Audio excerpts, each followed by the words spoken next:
Night closed in around them like a thick velvet curtain. Betty Boo and Gino Sachs found themselves on a dimly lit, narrow road flanked by sentinel pines.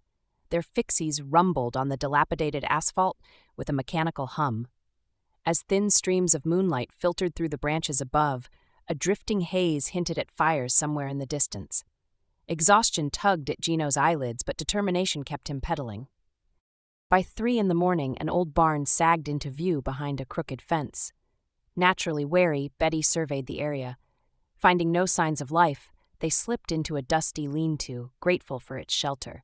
Collapsing onto the straw, they leaned their bikes against time-worn boards and melted into the thin comfort of brief repose.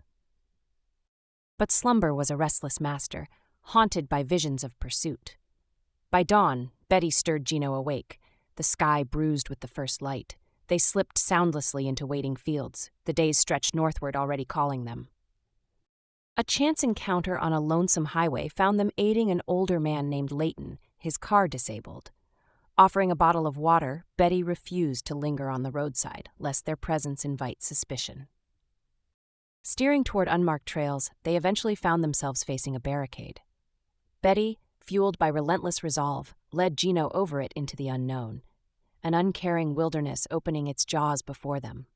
2 camouflaged figures, the guardians of the woods, emerged to confront them.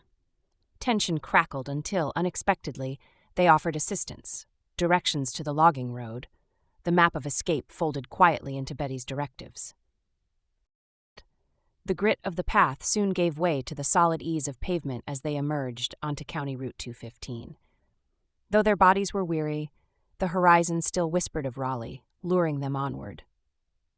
In a tiny corner diner beneath the buzz of small-town curiosity, Betty and Gino found Momentary Refuge, but the fixed-gear rumors flashed spectrally across the TV screen, urging a hasty departure as paranoia briefly flickered in Gino's eyes.